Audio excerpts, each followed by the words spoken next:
Greetings, listeners.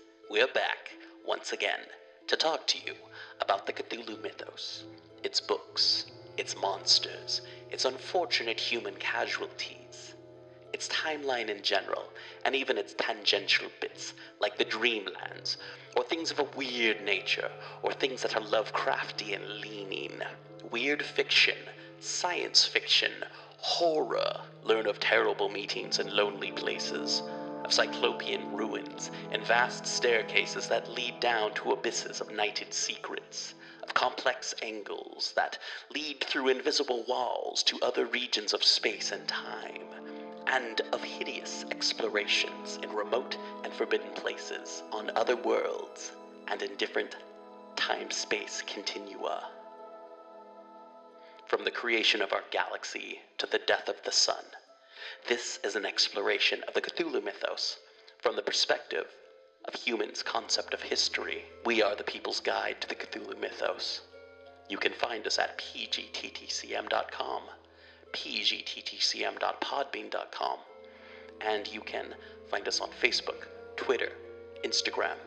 The People's Guide to the Cthulhu mythos starts now. The People's Guide to the Cthulhu Mythos. Season 8.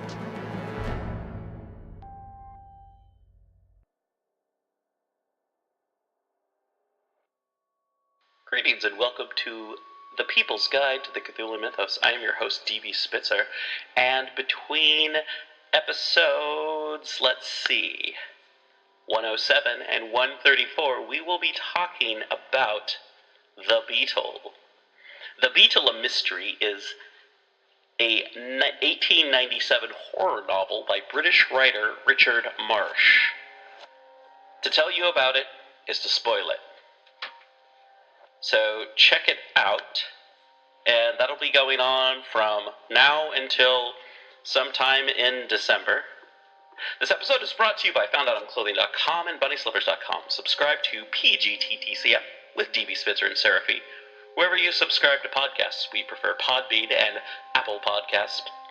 Check out the new website over at pgttcm.com and check out the merch table over at pgttcm.threadless.com. Follow us on Twitter, Facebook, and Instagram at PGTTCM, or check us out on YouTube at People's Guide to the Cthulhu Mythos, edited by Daniel Spitzer.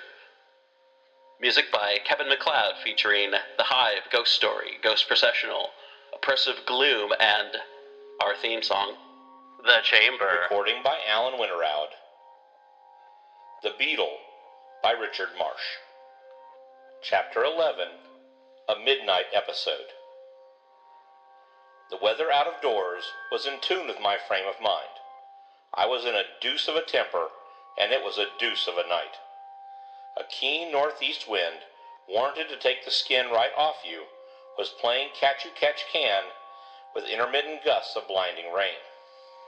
Since it was not fit for a dog to walk, none of your cabs for me, nothing would serve but pedestrian exercise. So I had it. I went down Park Lane, and the wind and rain went with me, also thoughts of Dora Grayling. What a bounder I had been, and was. If there is anything in worse taste than to book a lady for a dance and then to leave her in the lurch, I should like to know what that thing is. When found, it ought to be made a note of. If any man of my acquaintance allowed himself to be guilty of such a felony in the first degree, I should cut him. I wish someone would try to cut me. I should like to see him at it. It was all Marjorie's fault. Everything, past, present, and to come. I had known that girl when she was in long frocks. I had, at that period of our acquaintance, pretty recently got out of them. When she was advanced to short ones, and when, once more, she returned to long. And all that time, well, I was nearly persuaded that the whole of the time I had loved her. If I had not mentioned it, it was because I had suffered my affliction, like the worm, to lie hidden in the bud, or whatever it is that the fellow says. At any rate, I was perfectly positive that if I had had the faintest notion that she would ever seriously consider such a man as Lessingham, I should have loved her long ago. Lessingham! Why, he was old enough to be her father. At least he was a good many years older than I was, and a wretched radical. It is true that on certain points I also am what some people would call a radical, but not a radical of the kind he is. Thank heaven, no. No doubt I have admired traits in his character until I learnt this thing of him. I am even prepared to admit that he is a man of ability in his way, which is emphatically not mine. But to think of him in connection with such a girl as Marjorie Linden, preposterous. Why, the man's as dry as a stick, drier, and cold as an iceberg. Nothing but a politician, absolutely. He, a lover? How I could fancy such a stroke of humor setting all the benches in a roar. By both education and by nature, he was incapable of even playing such a part. As for being the thing, absurd. If you were to sink a shaft from the crown of his head to the soles of his feet, you would find inside him nothing but the dry bones of parties and of politics. What my Marjorie, if everyone had his own, she is mine, and in that sense she always will be mine. What my Marjorie could see in such a dry as dust, out of which even to construct the rudiments of a husband was beyond my fathoming. Such like agreeable reflections were fit company for the wind and the wet, so they bore me company all down the lane. I crossed at the corner, going round the hospital towards the square. This brought me to the abiding place of Paul the Apostle. Like the idiot I was, I went out into the middle of the street, and stood a while in the mud to curse him and his house. On the whole, when one considers that it is the kind of man I can be, it is, perhaps, not surprising that Marjorie disdained me. "May your following," I cried, it is an absolute fact that the words were shouted, "both in the house and out of it, no longer regard you as a leader. May your party follow after other gods. May your political aspirations wither, and your speeches be listened by the empty benches. May the speaker persistently and strenuously refuse to allow you to catch his eye, and at the next election may your constituency reject you. Jehoram, what's that?" I might well ask. Until that moment I had appeared to be the only lunatic at large, either outside the house or in it, but on a sudden a second lunatic came on the scene, and that with a vengeance. A window was crashed open from within, the one over the front door, and someone came plunging through it onto the top of the portico. That it was a case of intended suicide I made sure, and I began to be in hopes that I was about to witness the suicide of Paul. But I was not so assured of the intention when the individual in question began to scramble down the pillar of the porch in the most extraordinary fashion I ever witnessed. I was not even convinced of a suicidal purpose when he came tumbling down and lay sprawling in the mud at my feet. I fancy if I had performed that portion of the act, I should have lain quiet for a second or two to consider whereabouts I was and which end of me was uppermost. But there was no nonsense of that sort about that singularly agile stranger. If he was not made of India rubber, he ought to have been. So to speak, before he was down, he was up. It was all I could do to grab at him before he was off like a rocket. Such a figure as he presented is seldom seen, at least in the streets of London. What he had done with the rest of his apparel I am not in a position to say. All that was left of it was a long dark cloak which he strove to wrap round him. Save for that and mud, he was bare as the palm of my hand. Yet it was his face that held me. In my time I have seen strange expressions on men's faces, but never before one such as I saw on his. He looked like a man might look who, after living a life of undiluted crime, at last finds himself face to face with a devil. It was not the look of a madman, far from it. It was something worse. It was the expression on the man's countenance, as much as anything else, which made me behave as I did. I said something to him, some nonsense, I know not what. He regarded me with a silence which was supernatural. I spoke to him again. Not a word issued from those rigid lips. There was not a tremor of those awful eyes. Eyes which I was tolerably convinced saw something which I had never seen or ever should. Then I took my hand from off his shoulder and let him go. I know not why I did. He had remained as motionless as a statue while I held him. Indeed, for any evidence of life he gave, he might have been a statue. But when my grasp was loosed, how he ran! He had turned the corner and was out of sight before I could say, "How do?" It was only then, when he had gone, and I had realized the extra, double-express flash of lightning rate at which he had taken his departure, that it occurred to me of what an extremely sensible act I had been guilty in letting him go at all. There was an individual who had been committing burglary, or something very like it, in the house of a budding cabinet minister, and who had tumbled plump into my arms, so that all I had to do was to call a policeman and get him quodded, and all that I had done was something of a totally different kind. "You're a nice type of an ideal citizen," I was addressing myself.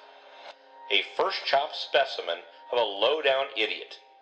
To connive at the escape of the robber who's been robbing Paul. Since you've let the villain go, the least you can do is leave a card on the apostle and inquire how he's feeling." I went to Lessingham's front door and knocked. I knocked once, I knocked twice, I knocked thrice, and the third time, I give you my word, I made the echoes ring, but still there was not a soul that answered. If this is a case of a 7 or 70-fold murder, and the gentleman in the cloak has made a fair clearance of every living creature the house contains, perhaps it is just as well I've chanced upon the scene. Still, I do think that one of the corpses might get up to answer the door. If it is possible to make noise enough to waken the dead, you bet I'm on to it. And I was. I punished that knocker until I warrant the pounding I gave it was audible on the other side of Green Park. And at last I woke the dead, or rather, I roused Matthews to a consciousness that something was going on. Opening the door about 6 inches, through the interstice he protruded his ancient nose. "Who's there?" "Nothing, my dear sir, nothing and no one. It must have been your vigorous imagination which induced you to suppose that there was. You let it run away with you." Then he knew me, and opened the door about 2 feet. "Oh, it's you, Mr. Atherton. I beg your pardon, sir. I thought it might have been the police." "What then? Do you stand in terror of the minions of the law at last?" "A most discreet servant, Matthews. Just the fellow for a budding cabinet minister." He glanced over his shoulder. I had suspected the presence of a colleague at his back. Now I was assured. He put his hand up to his mouth, and I thought how exceedingly discreet he looked in his trousers and his stockinged feet, and with his hair all rumpled, and his braces dangling behind, and his nightshirt creased. "Well, sir, I have received instructions not to admit the police."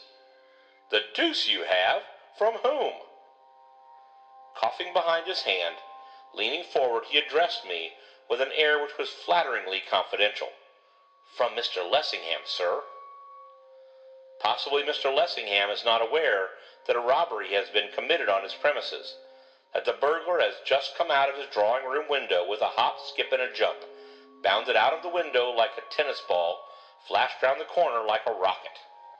Again Matthews glanced over his shoulder, as if not clear which way discretion lay, whether fore or aft. "Thank you, sir. I believe that Mr. Lessingham is aware of something of the kind." He seemed to come to a sudden resolution, dropping his voice to a whisper. "The fact is, sir, that I fancy Mr. Lessingham's a good deal upset." "Upset?" I stared at him. There was something in his manner I did not understand. "What do you mean by upset? Has the scoundrel attempted violence?" "Who's there?" The voice was Lessingham's, calling to Matthews from the staircase, though for an instant I hardly recognized it, it was so curiously petulant. Pushing past Matthews, I stepped into the hall. A young man, I suppose a footman in the same undress as Matthews, was holding a candle. It seemed the only light about the place. By its glimmer I perceived Lessingham standing halfway up the stairs. He was in full war paint. As he is not the sort of man who dresses for the house, I took it that he had been mixing pleasure with business. "It's I, Lessingham, Atherton. Do you know that a fellow has jumped out of your drawing-room window?" It was a second or two before he answered. When he did, his voice had lost its petulance. Has he escaped? Clean. He's a mile away by now. It seemed to me that in his tone when he spoke again there was a note of relief. I wondered if he had. Poor fellow, more sinned against than sinning. Take my advice, Atherton, and keep out of politics. They bring you in contact with all the lunatics at large. Good night. I am much obliged to you for knocking us up. Matthews, shut the door. Tolerably cool, on my honor. A man who brings news big with the fate of Rome does not expect to receive such treatment. He expects to be listened to with deference, and to hear all that there is to hear, and not to be sent to the right about before he has had the chance of really opening his lips. Before I knew it, almost, the door was shut, and I was on the doorstep. Confound the apostle's impudence. Next time he might have his house burnt down and him in it, before I took the trouble to touch his dirty knocker. What did he mean by his allusion to lunatics in politics? Did he think to fool me? There was more in the business than met the eye, and a good deal more than he wished to meet mine, hence his insolence. The creature! What Marjorie Lindham could see in such an opusculum surpassed my comprehension, especially when there was a man of my sort walking about, who adored the very ground she trod upon. End of Chapter 11. Recording by Alan Winterowd, boomcoach.blogspot.com.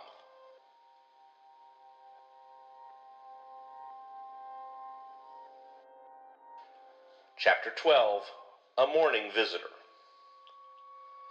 All through the night, waking and sleeping and in my dreams, I wondered what Marjorie could see in him. In those same dreams, I satisfied myself that she could and did see nothing in him, but everything in me. Oh, the comfort! The misfortune was that when I awoke, I knew it was the other way round, so that it was a sad awakening, an awakening to thoughts of murder. So swallowing a mouthful and a peg, I went into my laboratory to plan murder, legalized murder, on the biggest scale it had ever been planned. I was on the track of a weapon which would make war not only an affair of a single campaign, but of a single half hour. It would not want an army to work it either. Once let an individual, or 2 or 3 at most, in possession of my weapon that was to be, get within a mile or so of even the largest body of disciplined troops that ever yet a nation put into the field, and poof! In about the time it takes you to say that, they would be all dead men. If weapons of precision, which may be relied upon to slay, are preservers of the peace, and the man is a fool who says they are not, then I was within reach of the finest preserver of the peace imagination ever yet conceived. What a sublime thought, to think that in the hollow of your hand lies the life and death of nations, and it was almost in mine. I had in front of me some of the finest destructive agents you could wish to light upon: carbon monoxide, chlorine trioxide, mercuric oxide, conine, potassamide, potassium carboxide, cyanogen, when Edwards entered. I was wearing a mask of my own invention, a thing that covered ears and head and everything, something like a diver's helmet. I was dealing with gases, a sniff of which meant death. Only a few days before, unmasked, I had been doing some fool's trick with a couple of acids, sulfuric and cyanide of potassium, when somehow my hand slipped, and before I knew it, minute portions of them combined. By the mercy of Providence, I fell backwards instead of forward. Sequel, about an hour afterwards, Edwards found me on the floor, and it took the remainder of that day and most of the doctors in town to bring me back to life again. Edwards announced his presence by touching me on the shoulder. When I am wearing that mask, it isn't always easy to make me hear. "Someone wishes to see you, sir." "Then tell someone that I don't wish to see him." Well-trained servant, Edwards. He walked off with the message as decorously as you please, and then I thought there was an end, but there wasn't. I was regulating the valve of a cylinder in which I was fusing some oxides when, once more, someone touched me on the shoulder. Without turning, I took it for granted it was Edwards back again.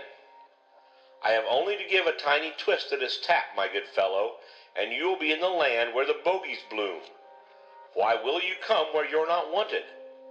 Then I looked round. Who the devil are you?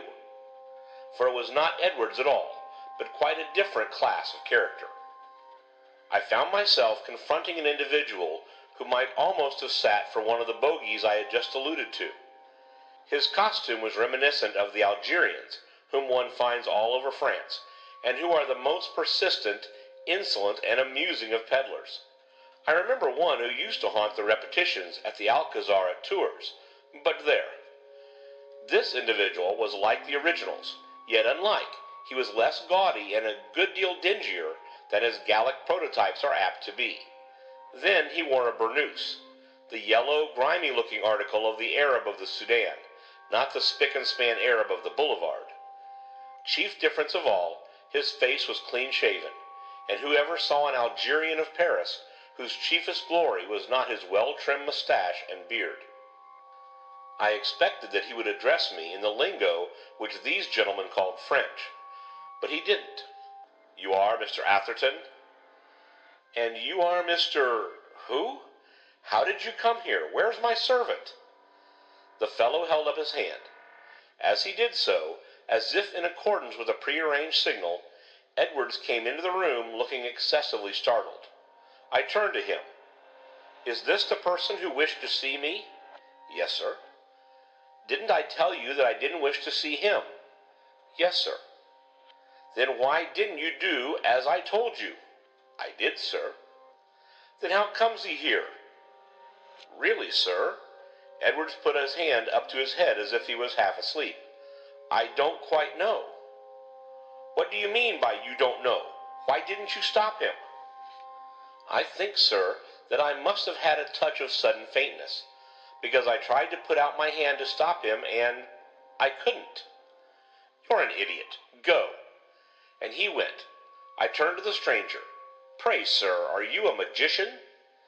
He replied to my question with another. You, Mr. Atherton? Are you also a magician?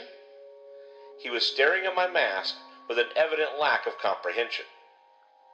I wear this because in this place death lurks in so many subtle forms that without it I dare not breathe. He inclined his head, though I doubt if he understood. Be so good as to tell me briefly what it is you wish with me. He slipped his hand into the folds of his burnous, and taking out a slip of paper, laid it on the shelf by which we were standing. I glanced at it, expecting to find on it a petition, or a testimonial, or a true statement of his sad case. Instead, it contained 2 words only, Marjorie Linden. The unlooked-for sight of that well-loved name brought the blood into my cheeks. You come from Miss Linden? He narrowed his shoulders, brought his fingertips together, inclined his head in a fashion which was peculiarly oriental, but not particularly explanatory. So I repeated my question. Do you wish me to understand that you do come from Miss Linden? Again he slipped his hand into his burnous. Again he produced a slip of paper. Again he laid it on the shelf. Again I glanced at it. Again nothing was written on it but a name, Paul Lessingham. Well, I see, Paul Lessingham. What then? She is good. He is bad. Is it not so? He touched first one scrap of paper, then the other. I stared. Pray, how do you happen to know?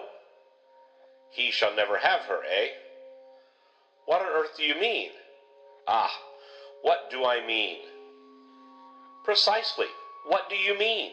And also, at the same time, who the devil are you? It is as a friend I come to you. Then in that case you may go. I happen to be overstocked in that line just now. Not with the kind of friend I am. The saints forfend. You love her.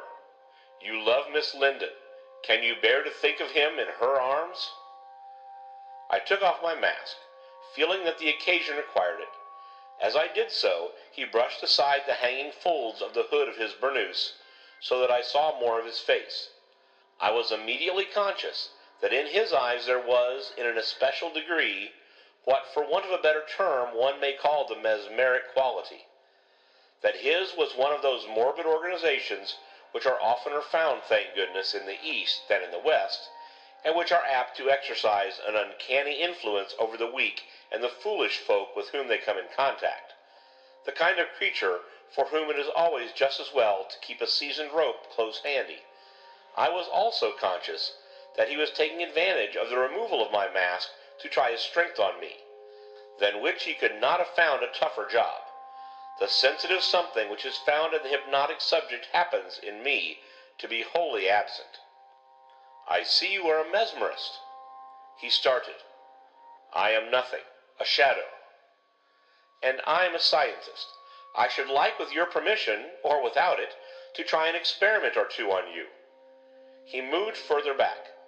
There came a gleam into his eyes which suggested that he possessed his hideous power to an unusual degree, that in the estimation of his own people he was qualified to take his standing as a regular devil doctor. We will try experiments together, you and I, on Paul Lessingham. Why on him? You do not know? I do not. Why do you lie to me? I don't lie to you. I haven't the faintest notion what is the nature of your interest in Mr. Lessingham. My interest? That is another thing. It is your interest of which we are speaking. Pardon me, it is yours. Listen, you love her, and he, but at a word from you, he shall not have her, never. It is I who say it, I. And once more, sir, who are you? I am of the children of Isis. Is that so? It occurs to me that you have made a slight mistake. This is London, not a dog hole in the desert. Do I not know? What does it matter? You shall see. There will come a time when you will want me. You will find you cannot bear to think of him in her arms, her whom you love. You will call to me, and I shall come, and of Paul Lessingham there shall be an end. While I was wondering whether he was really as mad as he sounded, or whether he was some impudent charlatan who had an axe of his own to grind, and thought that he had found in me a grindstone, he had vanished from the room. I moved after him. Hang it all! Stop! I cried. He must have made pretty good traveling, because before I had a foot in the hall, I heard the front door slam, and when I reached the street intent on calling him back, neither to the right nor to the left was there a sign of him to be seen. End of chapter 12. Recording by Alan Winterowd, boomcoach.blogspot.com.